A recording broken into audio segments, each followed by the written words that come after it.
Merci d'être là. Donc on va maintenant passer à une conférence donc, par Martin Bonhomme, qui est directeur du bureau d'études MCL Terra et qui va vous faire une conférence sur la réintroduction de la viperpédiade en Maine-et-Loire. Très prématuré. Voilà, merci pour le spoil, Alice. Donc, on revoit dans 5 ans pour la partie réintroduction. Là, on va faire un petit état des lieux d'abord. C'est tout bon. Ouais. Tac. Merci. Oui, bonjour tout le monde.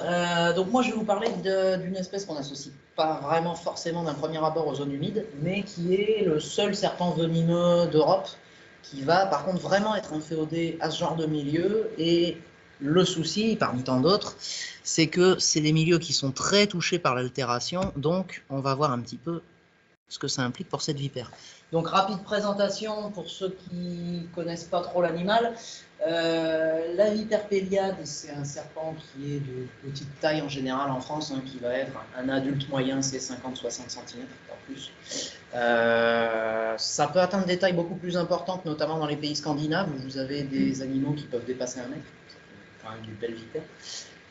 Mais en général, voilà, ça reste assez petit. Ça a pour particularité d'être le serpent terrestre qui a la plus large répartition au monde. Donc, pour vous donner une idée, on va le trouver d'ouest, donc la pointe bretonne, le Finistère, et à l'est, l'île de Sakhaline, donc, qui est au nord du Japon. C'est une île qui appartient à la Russie. Et c'est au nord d'Hokkaido, pour vous situer un petit peu le truc. Donc, c'est une répartition extrêmement vaste. Et niveau limite nord, on va être au-delà du cercle polaire arctique, au nord de la Finlande, et au sud jusqu'au nord de la Grèce à peu près. Donc pareil, nord de la Turquie, etc. Donc pareil, ça fait une amplitude assez importante. Donc c'est un serpent qui est très répandu au niveau de l'aire de répartition, et paradoxalement, c'est une espèce qui voit ses populations diminuer de manière drastique. Alors, il y a plusieurs facteurs qui expliquent ça. Donc, on va d'abord voir un petit peu dans quels habitats on peut trouver la viperpéliade. Alors, c'est une espèce qui aime vraiment les milieux bien préservés. Ça coutume très peu à l'homme, contrairement à d'autres espèces de serpents, notamment la couleuvre verte et jaune, qu'on peut trouver même en plein centre-ville de Bordeaux, etc., dans les villes du sud. C'est un serpent qui a vraiment du mal avec l'urbanisation. Donc déjà, ça lui a fait beaucoup de mal dans les décennies précédentes. Et on va la trouver dans les vieux milieux. Le souci, c'est que les vieux milieux, c'est souvent les milieux qui sont les plus touchés par la dégradation. Donc ça va être les tourbières qui sont drainées ou comblées, ça va être les bocagères fraîches qui sont arrachées au kilomètre, même encore à l'heure actuelle, ça va être les forêts, etc. etc. Donc c'est des milieux qui ont subi quand même des très gros dégâts du dernier siècle et demi, on va dire. Là, je vous ai mis la carte de répartition nationale de l'espèce. Alors, elle est à jour, oui et non. Ça, c'était dans l'Atlas de 2012, donc l'Atlas des amphibiens et des reptiles de France, par la SHF. Et petit topo, les cercles vides que vous voyez, c'est des données qui étaient dans l'Atlas précédent, donc 1989, et qui n'ont pas été retrouvées. Et les cercles remplis, on a retrouvé les animaux là où ils étaient dans la classe de 1989. Donc, il y a quand même pas mal de cercles vides. Alors que ce soit au cœur de la Bretagne et partout, en fait, si vous voyez bien, en fait, en périphérie d'air, hein, la plupart. Donc, il y a une régression qui est quand même très importante de l'espèce au niveau national. Et ça s'est accéléré encore depuis ça, alors que ça fait que 10 ans. Et là, on a constaté que c'était vraiment, probablement, le serpent français qui se cassait le plus vite la figure au niveau de la population. Donc, juste petit point, hein, je vous ai mis quelques petites données. Voilà, c'est comme toutes les vipères françaises, c'est une espèce qui ne vit pas. Alors, portée de 2 à 20 jeunes, ça c'est les maximums. Hein. En général, c'est 6 à 10 et ça demande énormément d'énergie à la femelle de d'aboutir au niveau de la portée. Donc c'est une espèce qui va se reproduire tous les 2 ans, 3 ans parfois en altitude, et avec un taux de survie des jeunes assez faible. Donc le taux de recrutement, au final, il est très faible. On a la moitié des femelles qui ne survivent pas leur première période de reproduction, parce que ça leur coûte vraiment beaucoup d'énergie. Hein. Pendant qu'elles ont les petits, elles ne peuvent pas se nourrir, parce que ça prend trop de place. Donc elles n'arrivent pas à se nourrir, et parfois, vu qu'elles mettent bas assez tard en saison, en septembre, elles ont du mal à reconstituer suffisamment de réserves pour pouvoir entamer une hibernation avec des réserves suffisantes, et donc elles ne survivent pas.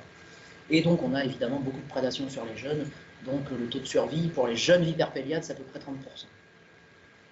Donc tout ça mis bout à bout, au final, c'est vrai que ça commence à peser sur les populations. Donc je vous ai mis un petit point sur l'alimentation. Et alors bon, je vais faire un petit aparté sur le venin. Voilà, contrairement à ce qu'on peut parfois lire dans la presse, surtout la presse à sensation, il ne faut pas vous inquiéter si vous faites mordre par une péliade en France. Hein, il n'y a pas trop de danger.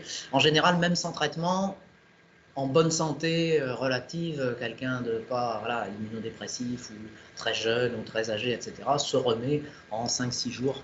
Il n'y a pas lieu de s'inquiéter. Il faut quand même toujours aller à l'hôpital, mais normalement, il n'y a pas plus de soucis que ça. Alors, hop. Donc la péliade, comme je vous disais tout à l'heure, c'est vraiment une relique boréale. C'est un serpent du froid, ce qui est assez bizarre pour un serpent, mais on va la trouver quand il y a du soleil, comme il fait actuellement. Dès qu'il fait 8 degrés de température de l'air, elle sort s'exposer. Alors, 8 degrés, la température de l'air, ça ne veut pas dire que le substrat est à 8 degrés. Hein. Si vous avez des fougères sèches, et que vous mettez la main dessus, ça va être chaud. Ça va être chaud alors qu'il fait froid dehors.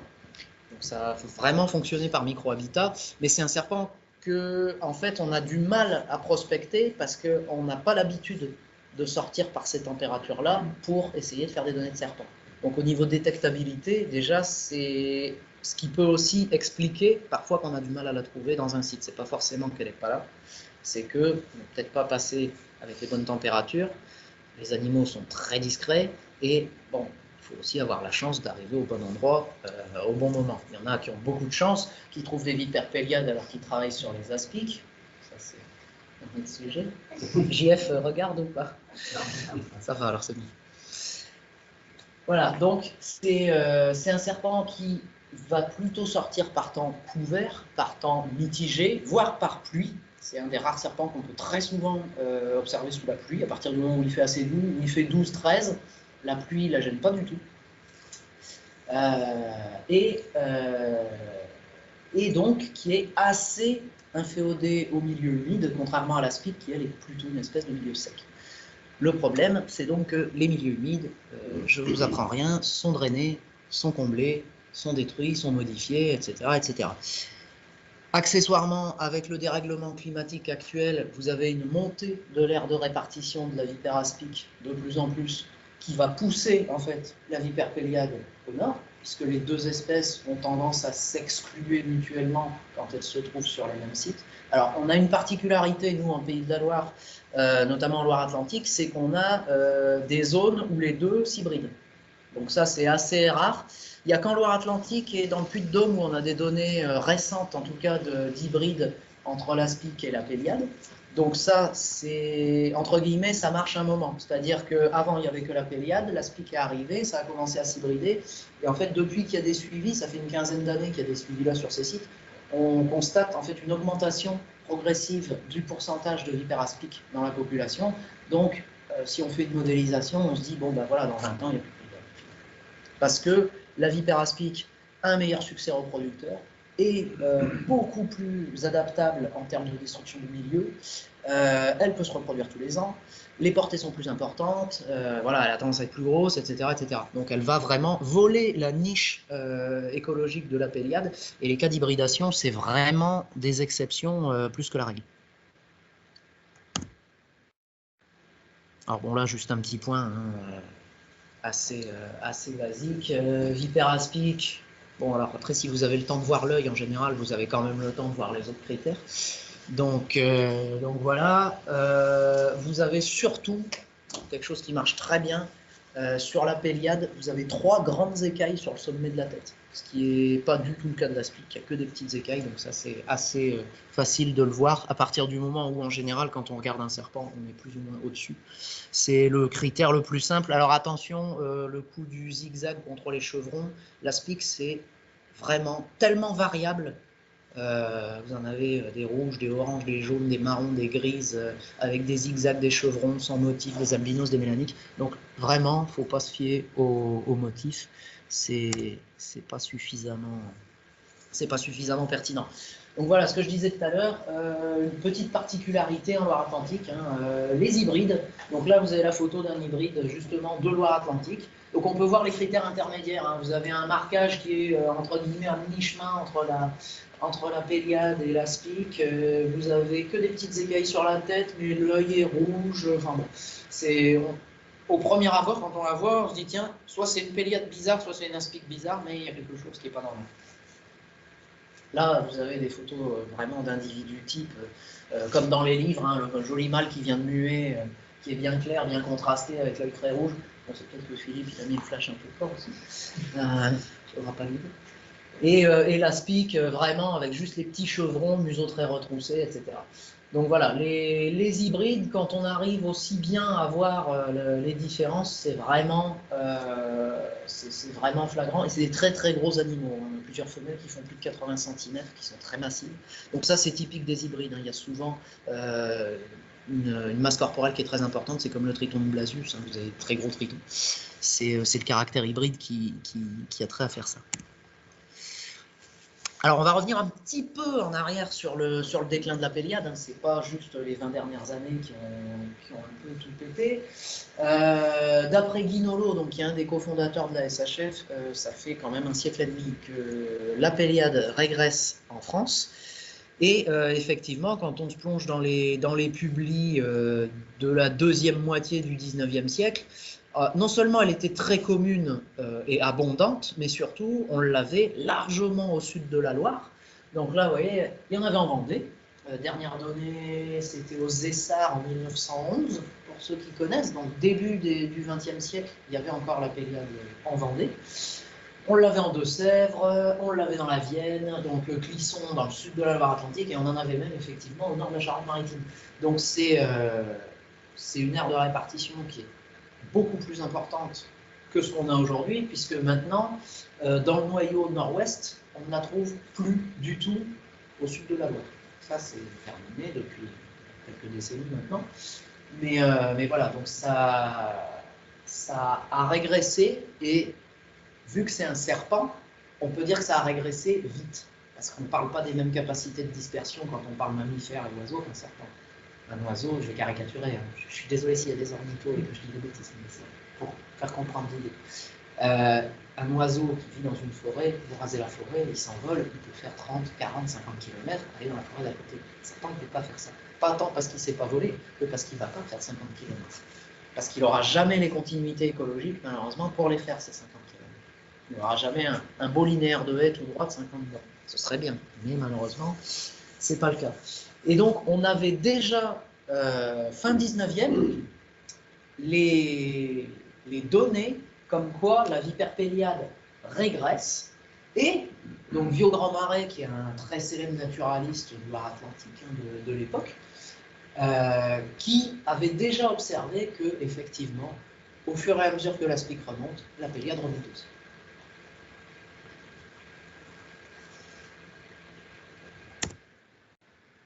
Alors un petit peu comme tout, évidemment, ça va de plus en plus vite.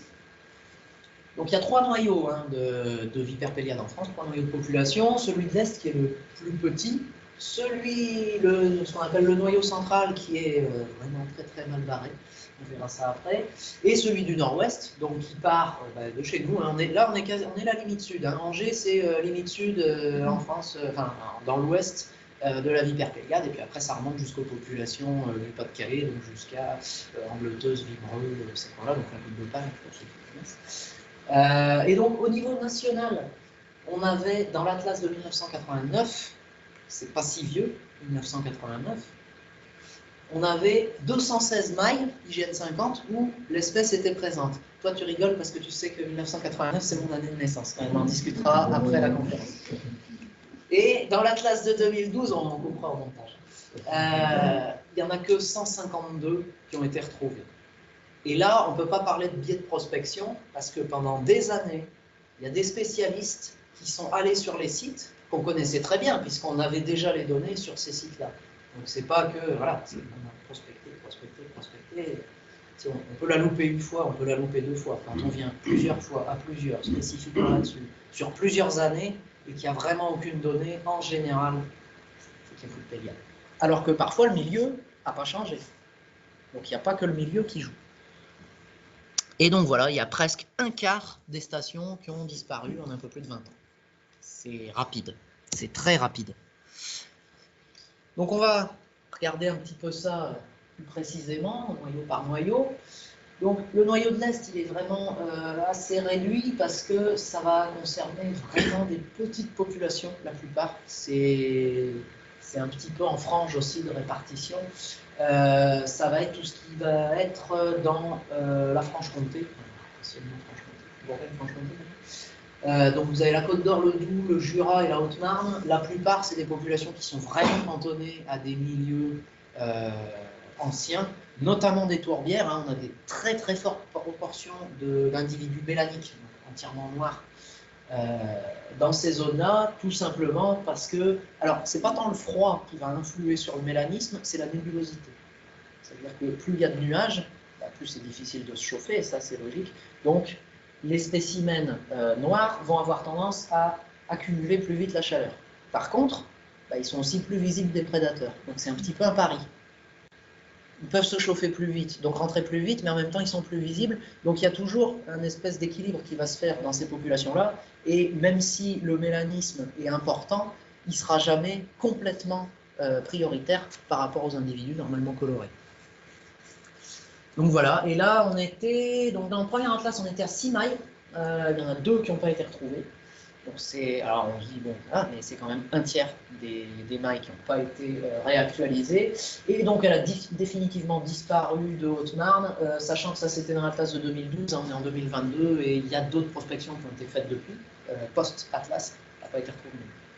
Donc bon, on est à plus de 15 ans sans données dans ces coins-là. Ça sent pas bon. Le noyau central, lui, il est face à un autre problème. Déjà, on le connaît très très mal. On le connaît très mal parce que, alors, l'Auvergne, ça va. Par contre, tout ce qui est ex-région Rhône-Alpes, elles ont été découvertes très tard, en fait, les stations de Péliade là-bas. Celle de l'Ardèche, un peu moins, mais voilà, celle de Haute-Savoie a été découverte que presque au début des années 2000. La Loire, c'était en 2001 ou 2002, et le Rhône, c'était 2004-2005. Donc, on n'a pas de données, en fait, anciennes de présence, donc on ne peut pas baser nos observations d'aujourd'hui, savoir si ça a régressé, si c'était plus, moins, etc. Vu qu'on ne savait pas qu'il y avait la Péliade dans ces coins-là. Donc on est un petit peu, on n'a pas d'état zéro. C'est très difficile de porter un jugement sur l'état de ces populations. Et donc le Massif central, où bon, la Péliade, c'est un peu l'emblème de la relique glaciaire, comme certaines libellules, si je ne dis pas de bêtises, dans les tourbières. Et donc 39 mailles IGN dans le premier atlas, 28 confirmés lors du deuxième. Et donc là, je vous ai mis une citation d'Alexandre Peigné, qui est un collègue qui travaille sur la Péliade en Massif central depuis plus de 30 ans. Et voilà, on la trouve effectivement hein, entre 8 et 900 mètres au Mont d'Or, pour ceux qui connaissent.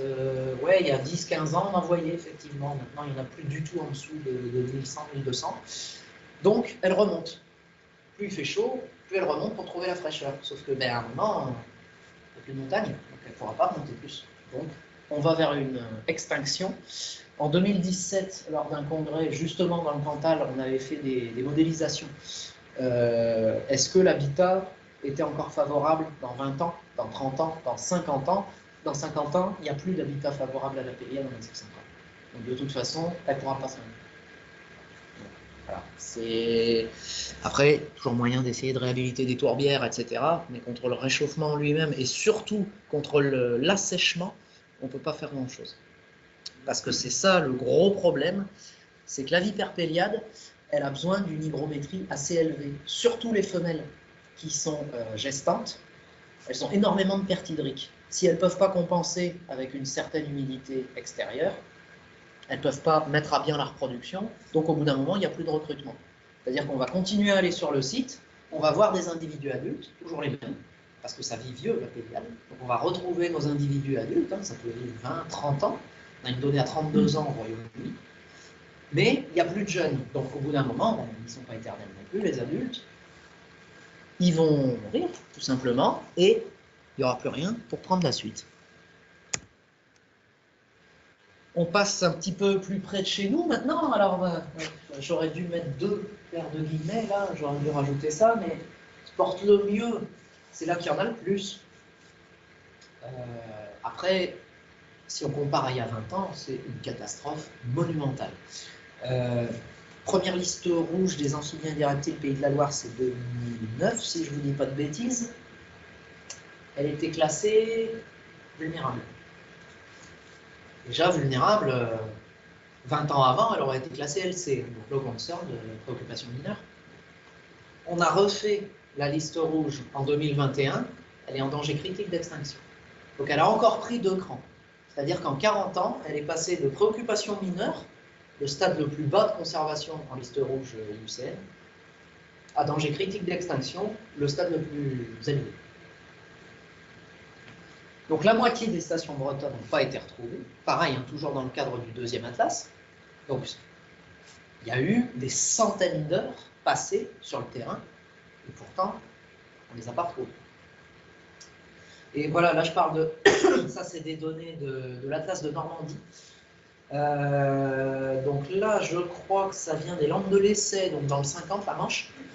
Il y a 20 ans, on avait des données de 40 à 44 adultes à l'hectare.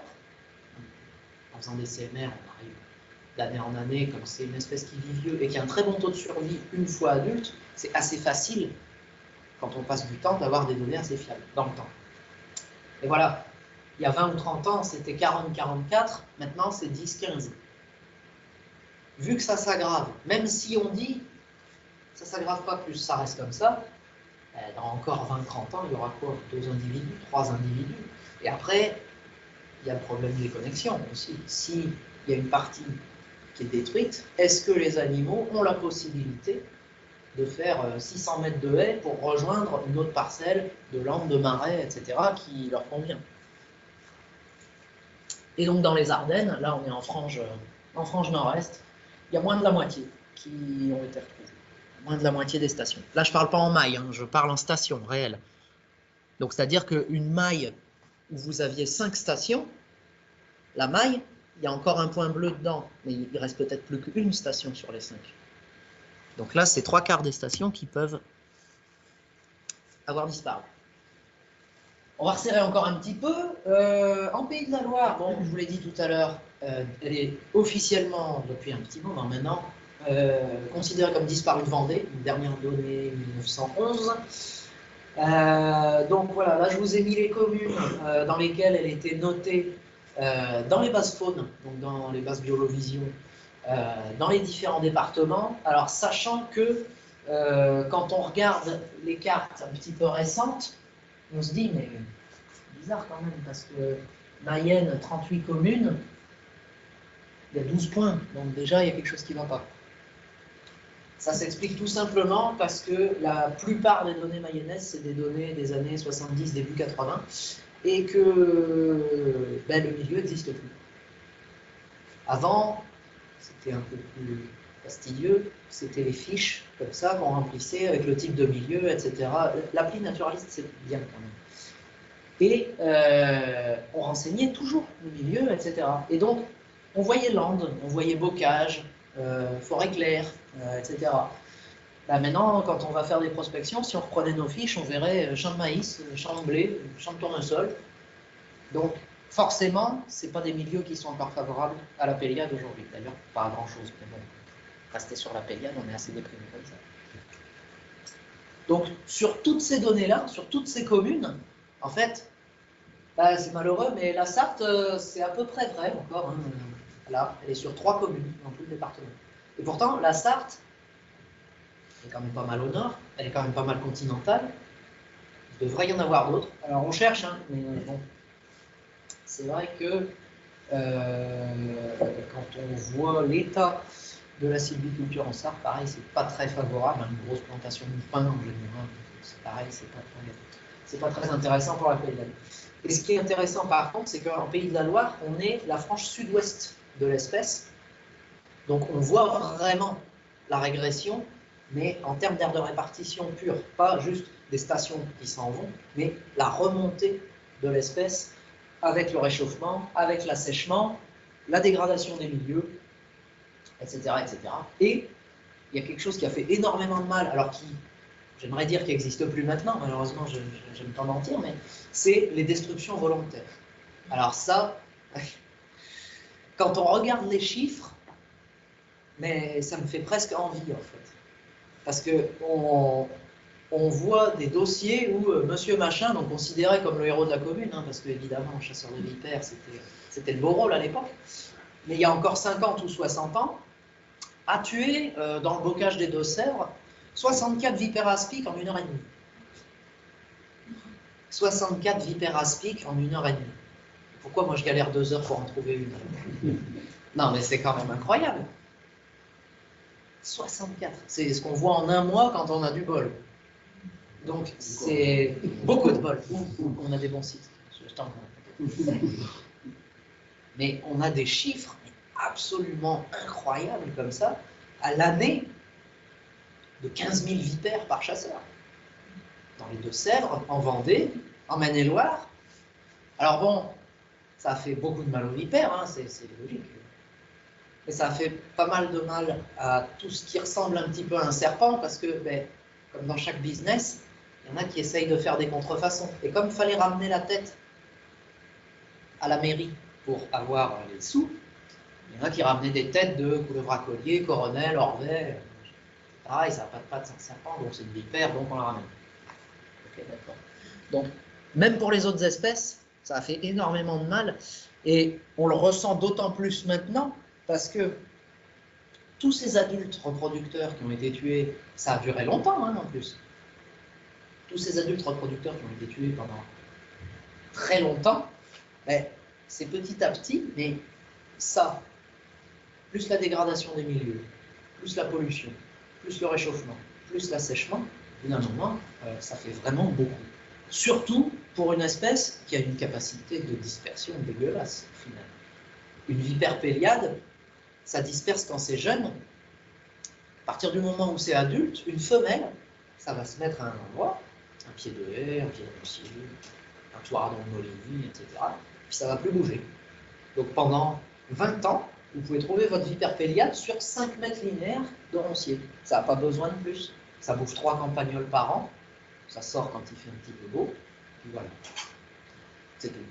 Sauf que si le roncier il est rasé, elle doit s'en aller. Elle ne va pas rester là. S'il y a un circaète ou une mouche qui passe, il y a droit. Donc elle va s'en aller. Mais il faut qu'elle ait la possibilité de rejoindre un milieu qui lui est favorable. Si elle n'a pas une continuité écologique, il n'y a plus de vipère péliade. Entre autres, là on parle de la péliade. C'est valable pour les autres aussi.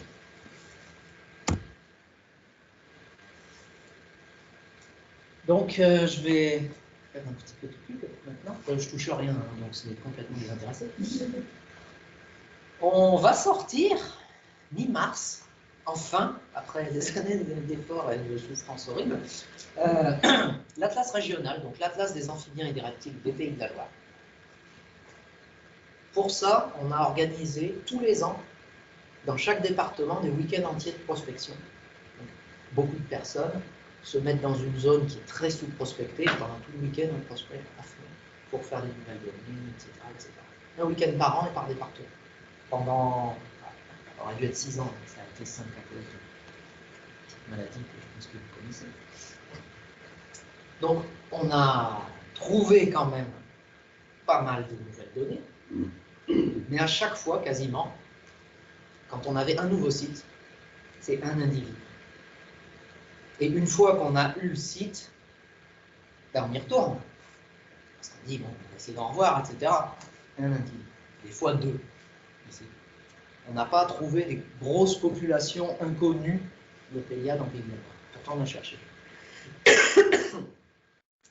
Et donc, il y a une petite particularité aussi chez nous, c'est qu'en Loire-Atlantique, on a 2 passionnés de... Alors, pas que de vipère péliade, mais de la ctétophone en général, mais qui font des suivis depuis presque 20 ans, du coup, au final, maintenant.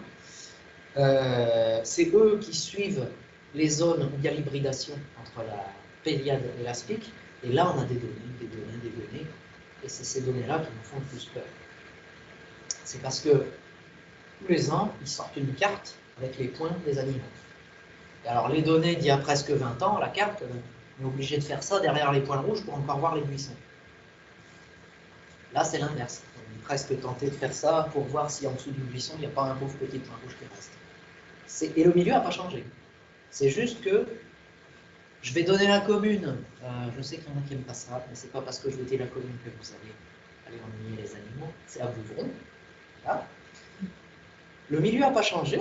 Par contre, autour de ces parcelles-là, avant, c'était du bocage. Maintenant, c'est jouer au golf.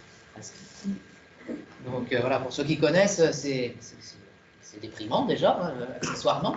Et surtout, ben, les bêtes, elles se replient. Quand elles ne sont pas tuées tout simplement pendant les travaux, parce qu'il faut voir avec quoi elles sont répellées. Pas aux sécateurs. Donc, on a une baisse des populations, on a une baisse rapide des populations, et surtout, on a des populations qui deviennent des métapopulations. Donc des populations qui sont enfermées génétiquement, qui n'ont plus aucun échange avec l'extérieur.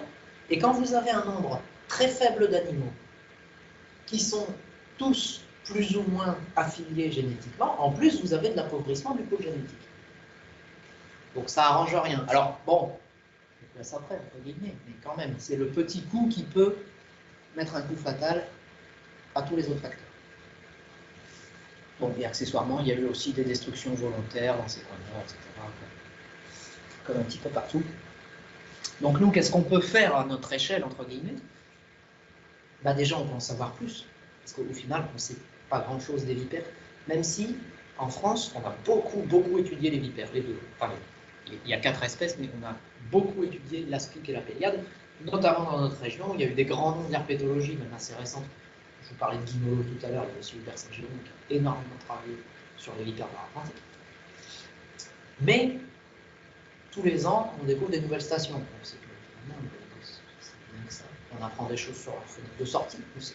On s'est aperçu que peut-être le pire problème, c'est que nous, on était très mauvais pour détecter les vipères.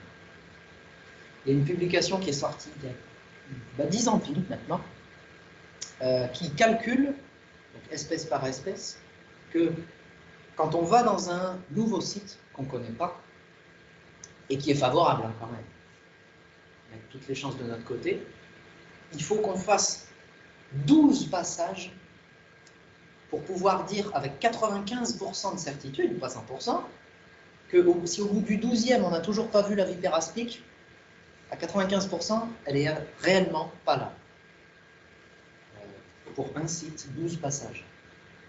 Si vous avez 50 sites à faire, ça prend un petit peu de temps.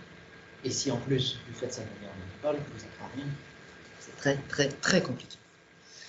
Donc voilà, pour essayer d'en savoir plus, on a d'abord créé un groupe de travail sur les vipères, c'était en 2018, avec différentes structures officielles, non officielles, il y a des particuliers, il y a des professionnels, et on a une quinzaine de référents partout en France, donc on travaille sur les 4 espèces. Donc, il y a aussi l'Orsini dans le sud-est et la Céloane dans le Pays Basque. Pour essayer, alors, d'en savoir plus sur la répartition, de comprendre un peu mieux la phénologie, de voir un peu ce qui se passe en limite d'aire de répartition, pardon, et puis ben, de faire de la com, parce que la seule chose qui va pouvoir ralentir un petit peu, je suis un peu pessimiste, hein, je suis désolé, il y aura une distribution de Kleenex quand on va sortir, mais c'est primordial que les gens arrêtent de considérer les vipères de manière générale, mais aussi les serpents, comme un danger en France à l'heure actuelle.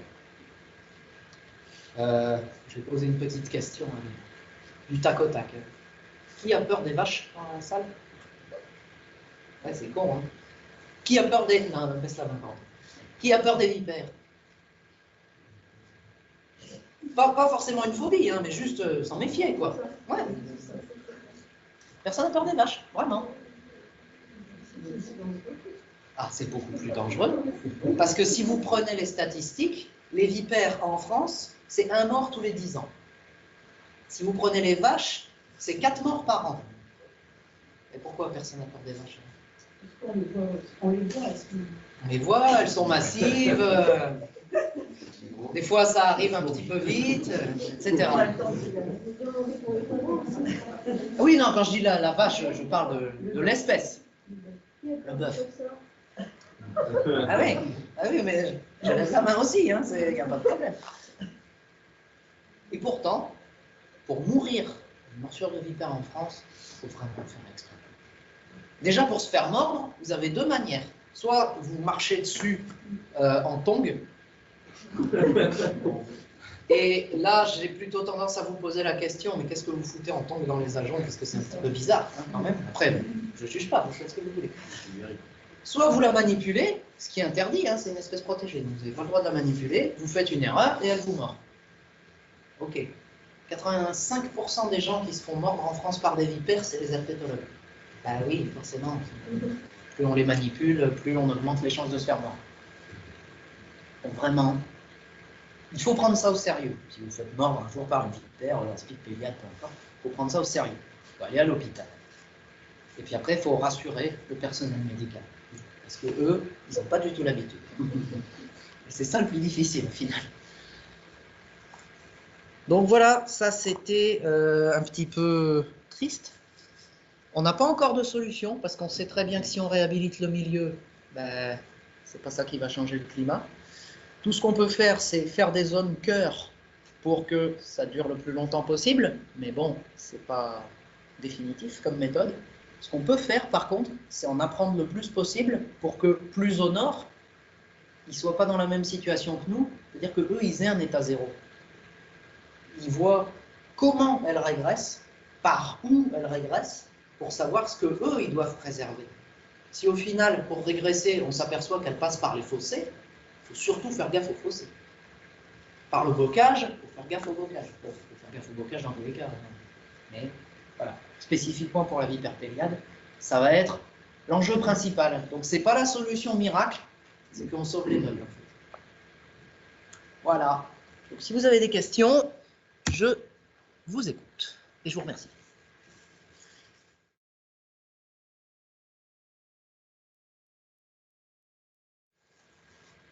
Et oui, merci pour les photos. Soyez pas triste comme ça, je vous ai dit qu'on faisait le maximum. Sur le coteau du Pont-Barré, il y avait 4. Oui, exact. Et là, un peu, elles sont sur le site ou pas? Ah, pas les péliades. Non. Coteau du Pont-Barré, vous avez Verté, Jaune, Esculape, Coronel. Je suis même pas sûr qu'il y ait des données d'Aspic d'ailleurs. Je sais pas. Il me semble. Après, il y a beaucoup de Verté jaune, donc la couleur Verté jaune. Alors là, elle est dans son aire de répartition normale. Le problème, entre guillemets, de la couleuvre verte et jaune, c'est qu'elle se nourrit d'Aspic, en partie. Donc, bah, c'est un truc en plus. Qu'est-ce que vous appelez verte et jaune? La couleuvre verte et jaune, c'est un grand serpent, adulte, ça fait un bon 1m30, 1m50, qui est pas vert et jaune, hein, qui est noir et jaune. Ouais, c'est noir et jaune. Et alors, pour la petite anecdote historique, comme ça vous pourrez un petit peu briller en société, la CEPED, en 1789, quand il décrit la couleuvre verte et jaune, il le fait à partir d'un spécimen qui est dans l'alcool depuis plusieurs années et donc qui est décoloré. Bah, c'est con, hein? C'est venu de là, en fait. Je suis d'accord avec vous, ou alors il était complètement bourré, je ne sais pas, mais toujours est-il qu'il avait peut-être resté un petit peu au-dessus du bocal, et là, c'est pas bon. Et voilà, elle est noire et jaune. Elles sont pas venues?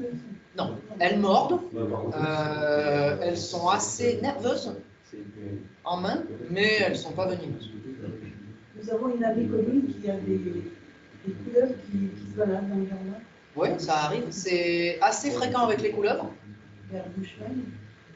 Ouais, ça peut être plusieurs espèces. Ici, il y a Et beaucoup. une fois, on était sous sa terrasse. Les grandes? Oui, assez grosses. Ouais. Bah, on a la couleuvre d'Esculape ici, qui est assez commune encore. Elle en a trouvé près de son congélateur, par exemple. Dans le mur. Pas d'autant. Sinon, j'appelle la police. Dans le mur du... Ah oui, c'est sans doute une couleuvre d'Esculape, ça aime bien. Ça grimpe le long des murs, ça va dans les charpentes, c'est... Bon, après, c'est vrai qu'elle est à son congélateur. Oui, ça surprend, je suis d'accord. Enfin, après, moi, quand je vais à mon congélateur et que je trouve une esculape, je suis content, je fais des photos. Mais c'est vrai que je peux comprendre Non, mais c'est impressionnant. que... Ouais, puis c'est grand quand même. Ouais, c'est assez. Puis elle était proche. À esculape, on a des données à plus d'1,70 m, donc Ouais. c'est un grand serpent. C'est assez large. Alors on était là, tranquille, et puis hop, on l'a vu tout le long du mur, partir vers. Mais elle s'est pas Non. énervée plus On que l'a ça. laissé. C'est la meilleure des choses à faire. Hein. Vous voyez un serpent, soit vous êtes un petit peu con comme moi et vous allez vers le serpent, soit vous gardez juste vos distances et il va partir tout seul. Ça fait peur parce qu'on a tout ce qui ressemble comme ça. Moi, c'est ça, en fait. Ouais, mais ça c'est un mécanisme qui est très répandu. C'est comme ça, pas de pattes. On part du principe qu'on ne sait pas où ça va aller. Et c'est cet inconnu-là, en fait, qui se dit, mais c'est compliqué. Mais c'est un mécanisme normal. Hein. Moi, je me souviens, en pétant le temps, on voyait beaucoup de vipères. On ne voit plus. Je sais. C'est pas gentil de remuer. Non, mais c'est vrai que c'est un constat. Mais... Ouais, et pourtant, alors en plus ça va vous faire plaisir, mais c'était pas il y a si longtemps que ça. Si. Ne m'aidez pas, hein, c'est quand même Non, mais je incroyable. confirme qu'il y a longtemps. Oui, c'est ça. Je suis mal garé. Non, mais c'est pas. C'est vrai. Bon, les choses, ça me dérange. Seriez surpris peut-être. Ah, ça. Par Autre chose? chose. Oui. Il y a un potentiel SOS serpent qui a été évoqué. On essaye. Il y en a un en Bretagne hein, qui vient de se... Plus largement dans le pays. On voudrait. Le problème, c'est que SOS Serpent, le seul problème de SOS Serpent, c'est que c'est bénévole. Ah bon? Mais oui, tu peux lever la main tout de suite et bravo, super. Oui, il faudrait, surtout qu'en Pays de la Loire, vraiment, les esculapes, j'en fais 30 par saison. Moi qui rentre dans les charpents, des trucs, machin, c'est juste prendre l'esculap, sortir, dire, vous inquiétez pas, ça ne va pas, tata, et puis voilà. C'est pas compliqué techniquement, c'est compliqué administrativement, mais c'est parce qu'on est en France. Et elles reviennent toujours sur leur. Là où vous les avez trouvées. Pas spécialement, ça dépend en fait pourquoi elles étaient là où on les a trouvées surtout. C'est-à-dire qu'au fur et à mesure de la saison, quelqu'un, vous avez le spécialiste des déplacements de l'esculape qui est là-bas, il en a même une sur le bras. Elles vont bouger, elles ne vont pas rester au même endroit, alors déjà selon leur sexe, mais aussi selon la période de l'année. Les mâles sont très mobiles en début de saison au printemps parce que ils cherchent les femelles, hein, c'est des mâles, on va les changer. Les mâles couleuvres. Non, mais je vous précise. Après, ça va être les femelles qui vont chercher un site de ponte, donc milieu, fin de l'été, pour trouver un site correct pour pondre. Et en fin de saison, à l'automne, ça va être les juvéniles qui vont être en dispersion. Donc à chaque période de l'année, on a une classe différente d'âge et de sexe qui va se disperser, donc qui va couvrir plus de terrain, donc qui va éventuellement rentrer dans une maison, se mettre dans une charpente, etc. Dans un tas de compost, ça c'est très fréquent aussi. Parce que justement, le compost, il fait rôle d'incubateur. Mais parfois, le compost en automne, on a souvent des gens, ah oui, il y avait un nid de serpents, non, il y en avait des dizaines, machin, etc. Couleuvres helvétiques ou plusieurs couleuvres helvétiques qui ont pondu, c'est très souvent ça, dans le compost. Et donc, effectivement, quand on bêche un peu de compost, on a 50 couleuvres comme ça qui s'en vont. C'est vraiment un nid. Pour le coup, c'est vraiment un nid. Pour une fois, les gens ne disent pas que des conneries. Tu vois, donc c'est bien. Oui. Alors, la caillette est sauvable en France sur le long terme. Et finalement, avec les règlements climatiques, on n'échappe pas à une disparition totale du territoire. Est-ce que tu appelles le long terme? Pas vacances. C'est pour le long terme, 20 ans. Oh, il va me vexer. Donc, ouais, 20 ans, dans 20 ans, oui, il y en aura encore en France, pas de souci. Le problème, c'est que 20 ans, c'est rien. D'un point de vue évolutif, je veux dire. À l'échelle humaine, c'est rien aussi. Mais quand même, là, c'est 20 ans, c'est la durée de vie moyenne maximale d'une péliade. Bon, ça va. Donc dans 20 ans, oui. Elle aura encore un petit peu remonté, que ce soit en Massif central ou même sa limite sud, mais il y en aura encore.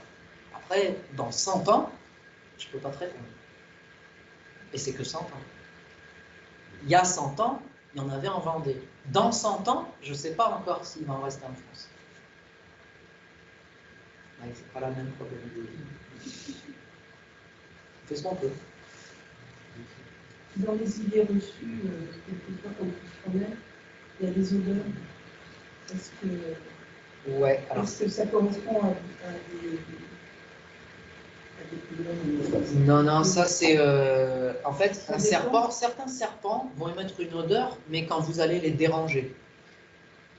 Ceux qui ont déjà attrapé une grosse couleuvre helvétique, ils savent de quoi je parle. Si vous ne la tenez pas correctement, c'est-à-dire pas du tout orientée vers vous, vous jetez votre froc. Parce que c'est pas possible de le ravoir. C'est vraiment une odeur très très tenace qui va imprégner les tissus, etc. C'est un but défensif. Ça a pour principe de faire croire au prédateur que la proie est putréfiée complètement. Donc c'est dégueulasse. Mais, d'un point de vue évolutif, c'est très intéressant.